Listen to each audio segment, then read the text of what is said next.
निसर्गाची एका अर्थाने अवकृपा असताना सुद्धा, अवकृपा म्हणावी लागेल, अवकृपा असताना सुद्धा, प्रचंड पाऊस आलेला असताना सुद्धा हा इथे दर्जेदार सभामंडप आहे. हा सभामंडप ज्यांनी बांधला असेल, या सभामंडपाला ज्यांनी ज्यांनी सहकार्य केलं असेल, त्यांना मी कोटी कोटी धन्यवाद. मला सांगा, आज जर हा सभामंडप बरोबर आहे ना, काय पत्र्याचं असं काय जास्त जर नसता तर आज आपली परिस्थिती भयानक झाली असती. तेव्हा त्यांचं मी अभिनंदन करतो.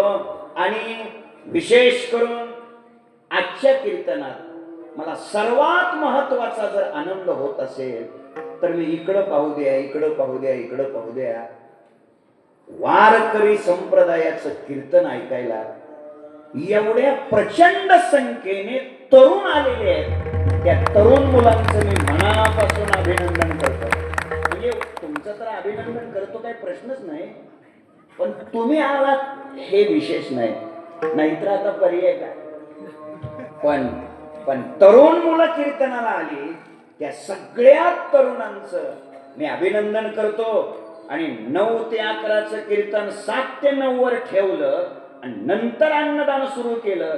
हे ज्यांच्या संकल्पनेतून आलं त्यांना सुद्धा मी कोटी कोटी धन्यवाद देतो.